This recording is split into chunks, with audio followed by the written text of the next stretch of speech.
जन्मपत्री का नवम भाव भाग्य का होता है, गुरु का होता है, धर्म का होता है और अन्य कई परिस्थितियों का होता है। और वहां पर राहु ग्रह बैठे हैं तो क्या हमारे जीवन के अंदर हमारे भाग्य को कुछ ऐसी दिशा में लेकर जाएंगे जहां पर हम इन सभी बातों से दूर हो जाएंगे?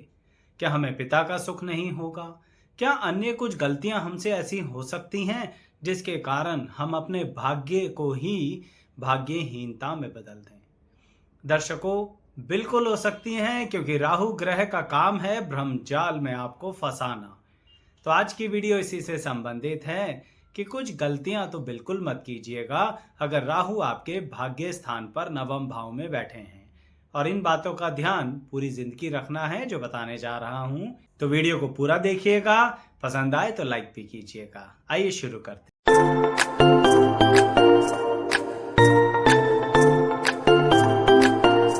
मैं एस्ट्रोलॉजर शैलेश जैन आपका हमारे चैनल पर स्वागत करता हूं। दर्शकों, भाग्य स्थान में राहु के होने का मतलब सामान्यतः लोग लगा लेते हैं कि शायद अब हमारा भाग्य नहीं है, दुर्भाग्य है, क्योंकि राहु ग्रह कष्ट तो देते हैं। लेकिन दर्शकों, उसके लिए कुछ बातों का आपको ध्यान रखना पड़ेगा अगर आप इन कष्टों को कम करना चाहते हैं, इन रुकावटों को कम करना चाहते हैं। जो बातें बोलने जा रहा हूं, कुछ शब्द ऐसे हो सकते हैं जो आपको बहुत ज्यादा बुरे लग सकते हैं, लेकिन फिर भी स्पष्ट शब्दों का ही यूज करूंगा। तो सबसे पहली गलती जो नवम भाव में राहु होने वाले पूरी जिंदगी में कई बार करते हैं, वह होता है एक तरह का दिखावा। यानी कि मैं इसको कहूंगा कि आप जब भी कोई चीज की अचीवमेंट करते हैं, कुछ पा लेते हैं, तो उस समय ऐसा लगता है कि चलो दुनिया को शो ऑफ करें। ये राहु ग्रह का ही काम है जो कहीं ना कहीं आपको इस तरफ प्रेरित कर रहा होता है कि दुनिया को दिखा दो, दुनिया को बता दो, दुनिया को शो ऑफ कर दो कि हम ऐसे नहीं थे, हम वैसे नहीं थे, देखो हम कितने समझदार हैं, हम कितने इंटेलिजेंट हैं। ये राहु ग्रह की चालाकियां हैं, इसके चक्कर में मत फंसना। ये बहुत ज्यादा ढोंग करना, बहुत ज्यादा ढोल पीटना, बहुत ज्यादा लोगों को बताना कि हम ये कर चुके हैं या कर रहे हैं या हम में तो बहुत अच्छी कैपेसिटीज हैं, इसके चक्कर में सब उल्टा पड़ जाएगा। कहने का तात्पर्य यह गलतियां इतनी गंभीर हो सकती हैं कि आपके हाथ में आती हुई सक्सेस एक फेलियर का रूप ले लेगी, क्योंकि यही राहु ग्रह आपसे करवाना चाह रहे थे। वैसे उसके पीछे एक बहुत बड़ा रहस्य है, वह बताऊंगा, जो एक कंक्लूजन की फॉर्म में इस वीडियो में होगा। तो आपको समझ में आएगा कि राहु ग्रह सही में सिर्फ यही करवाना चाह रहे थे या कुछ और भी। तो सबसे पहली बात समझ में आई, किसी भी अचीवमेंट्स को लोगों को ढोल पीट पीट कर नहीं बताना। इससे ज्यादा स्पष्ट शब्दों में मैं नहीं कह सकता। अब ये भी क्लियर कर दूं, ये हर उम्र के व्यक्ति पर अप्लाई होता है, चाहे विद्यार्थी हो, चाहे मिडिल एज हो, चाहे पर्सनल लाइफ हो, चाहे करियर हो या कुछ भी। कुछ लोगों के मन में प्रश्न आ रहा होगा, आचार्य जी बताएंगे नहीं तो पता कैसे लगेगा कि हमने कुछ अचीव किया है? दर्शकों, जिन लोगों की आप पर नजर बनी रहती है वह स्वयं देख लेंगे। कभी किसी तरह की खुशबू को आपने रुकते देखा है? जैसे सुना होगा ना कि खुशबुएं जिंदगी की लोगों के पास पहुंच ही जाती हैं। ऐसे ही आपकी तरक्की की खुशबू अपने आप उन लोगों के पास पहुंच जाएगी जिनको आप दिखाना चाहते हैं।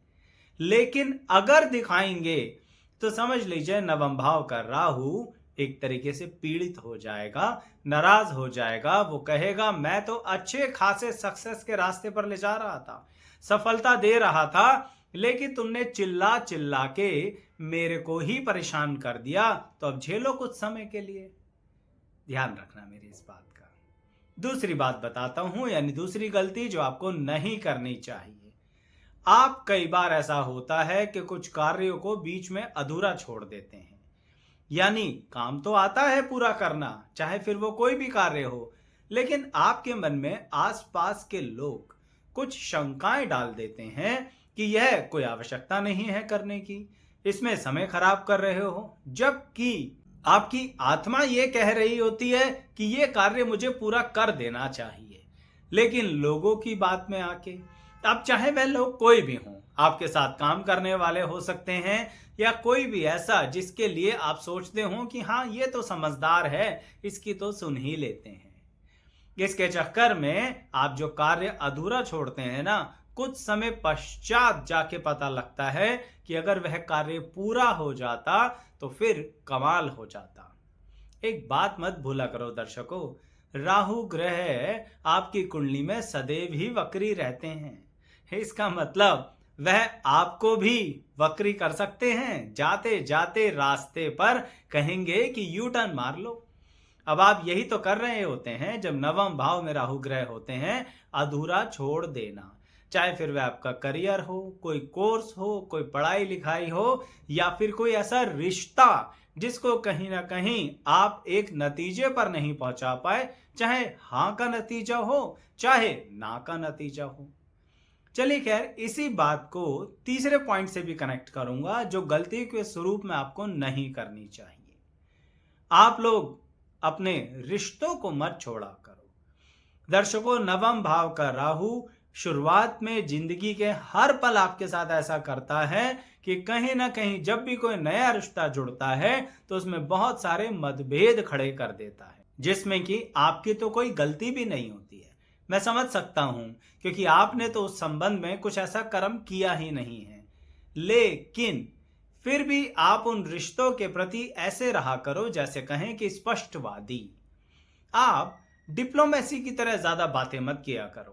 आप उन रिश्तों को लेके स्पष्ट कह दिया करो कि अगर आपको हम पसंद नहीं हैं, हमें आप पसंद नहीं हैं, तो हम अपने अपने घरों में शांति से रह लेते हैं। हम आपसे क्यों लड़ें, आप हमसे क्यों लड़ें, क्या ही फायदा होगा इसका। क्योंकि दर्शकों, नवम भाव का राहु किसी के कहने पर आपके मन को उकसाता बहुत है।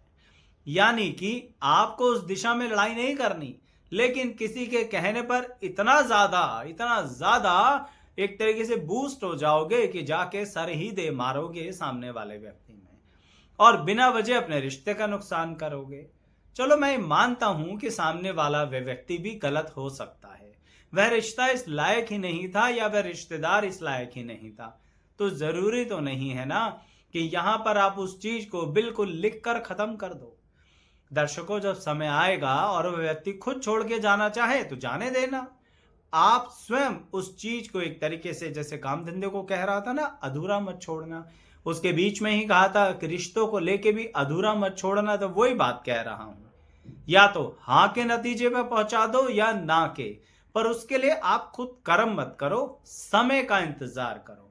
क्योंकि राहु ग्रह यही चाहते हैं नवम भाव में कि जितनी ज्यादा संयम शक्ति अपने अंदर ले आओगे, उतना आपको मैं भाग्य बढ़ाता चला जाऊं। अब आप इसे कैसे भी समझिए, तीनों पॉइंट्स का मतलब एक ही था कि आपको बहुत ज्यादा पेशेंस रखनी पड़ेगी। आपको कहीं ना कहीं शो ऑफ नहीं करना, काम अधूरे नहीं छोड़ने, रिश्ते अधूरे नहीं छोड़ने हैं। आप पेशेंस रखिए, समय का इंतजार कीजिए, जल्दबाजी में ये 3 गलतियां कर मत बैठना। अभी तो और भी बताने जा रहा हूं दर्शकों, लेकिन उससे पहले कहूंगा, राहु ग्रह कहीं और बैठते हैं तो अलग तरह का फल देते हैं। एक ही जगह बैठकर कई तरह के विश्लेषण हो सकते हैं। उसी तरह की जानकारी हमारी प्लेलिस्ट में है जो राहु ग्रह से संबंधित है। उसका लिंक डिस्क्रिप्शन बॉक्स में भी देंगे, लेकिन वीडियो को लाइक करके, चैनल को सब्सक्राइब करके प्लेलिस्ट के सेक्शन पर आएंगे तो बहुत अच्छा लगेगा। और आपको जब जानकारी उचित लगे तो उन वीडियोस को भी लाइक कीजिएगा और इन वीडियोस पर कमेंट करके भी बताइएगा कि आपका अपना अनुभव कैसा रहा। चलिए, अब अगली बात पर आते हैं कि नवम भाव भाग्य स्थान में बैठा राहु क्या कह रहे हैं, कि आपको क्या जरूर ध्यान रखना चाहिए या क्या गलती नहीं करनी चाहिए। एक बेसिक फीचर होता है जो सब जानते हैं कि धर्म का है, पिता का है, गुरु का है, नवम भाव में बैठा हुआ ग्रह उससे रिलेट कर जाता है। अब यहां तो राहु ग्रह बैठे हैं, तो इसमें सबसे बड़ा उच्चतम श्रेणी की जो गलती करते हो ना, सही कह रहा हूं, उच्चतम श्रेणी की, उससे बड़ी गलती नहीं करते आप। वह होती है अपने ही गुरु के साथ झगड़ा कर लेना, अपने ही गुरु का अपमान कर लेना। पॉइंट क्लियर करता हूं, अभी आपको समझ में आएगा मैं कहना क्या चाह रहा हूं। दर्शकों, हो सकता है आपको अपने गुरु से वैचारिक मतभेद हो जाएं, हो सकता है, लेकिन उन वैचारिक मतभेदों के कारण, और यहां पर फिर वही बात आएगी, दूसरों के कान भरने के कारण आप अपने गुरु का बीच चौराहे पर अपमान कर दोगे। यानी जिस व्यक्ति ने आपकी सहायता करी, जिस व्यक्ति ने आपका मार्गदर्शन किया, जिस व्यक्ति ने आपको आशीर्वाद दिया, जिस व्यक्ति ने अपने घर में रख कर आपकी जिंदगी को आगे बढ़ाया, आप उसको बीच चौराहे पर अपमानित करोगे। नवम भाव का राहु इस बात से इतना नाराज होता है कि आप सपने में भी नहीं सोच सकते हैं। यानी नवम भाव का राहु यहां कहता है कि अगर आपको वैचारिक मतभेद हो रहा था, चलिए आपको अपने गुरु की कोई बात पसंद नहीं आ रही थी, तो फिर कहूंगा संयम बरत लेते, बाद में शांति पूर्वक अपने गुरु से कहते। लेकिन आपने बीचों बीच जिस तरह के लोगों के भड़काने में, लोगों की बातों में आकर, लोगों के कहने पर अपनी ऊर्जा को गलत दिशा में लगाया, और जितना गलत बोल सकते थे आपने उतना गलत बोला अपने गुरु को। यहां मैं क्लियर कर दूंगा आपको बात, वैसे मैंने बोल दिया है, यह गुरु सिर्फ उन टीचर्स की बात नहीं हो रही जो स्कूल और कॉलेज की बात हो रही है। यहां मैं उस गुरु की बात कर रहा हूं जो आपके जीवन में आपके लिए गुरु है, मार्गदर्शक है, आपकी सहायता कर रहा है। इसलिए रिपीट कर रहा हूं, जिसने अपने घर में बैठाकर आपको आपकी जिंदगी को आगे बढ़ाया, वह गुरु जो जिंदगी को आपकी रोशनी दे रहा था, वह आपका कोई रिश्तेदार भी हो सकता है, कोई प्रियजन भी हो सकता है, कोई मित्र भी हो सकता है। लेकिन आपकी बहुत बड़ी कमी रहती है नवम भाव के राहु वालों, सुनते सबकी हो और मान भी लेते हो सबकी, जिसके कारण इतना बड़ा अपमानजनक कार्य कर देते। अब आप कहेंगे क्या करें आचार्य जी, इससे होगा क्या? आपको वह गुरु अपनी रोशनी देना बंद कर देगा। आपकी जिंदगी में कोई इतना बड़ा डिसीजन हो जाएगा जो अगर वह गुरु पहले की तरह आपके साथ होता ना, तो आपको एक तरीके से अलर्ट कर देता, चुपचाप अलर्ट कर देता कि ऐसा कर लो, वैसा कर लो, ये डिसीजन मत लो, इस तरह के व्यक्ति का चयन मत करो, इस तरह के करियर का चयन मत करो, इस तरह आगे मत बढ़ो। आपसे 4 कदम आगे खड़ा होता आपका गुरु, हमेशा आपकी सुरक्षा करने के लिए। लेकिन आपने तो इस कदर अपमान किया कि वह गुरु कहीं ना कहीं रास्ते से ही हट गए।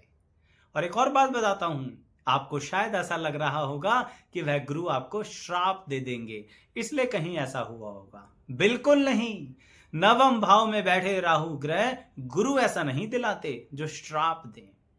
वह बस थोड़ा सा दुखी होकर वहां से चले जाते हैं, और आपने कहा था ना हमारी जिंदगी से हट जाओ, हम बहुत बुद्धिमान हैं, हट गए। वो आपकी बुद्धिमानी आपके साथ छोड़ दी, उसके कारणवश अब आपकी राह पर आप अकेले हैं, और ऐसे ऐसे मूर्खतापूर्ण डिसीजन लेते हैं, ऐसे ऐसे लोगों से रिश्ते जोड़ते हैं कि फिर जिंदगी के सारे वजन आपके सर पर आ जाते हैं।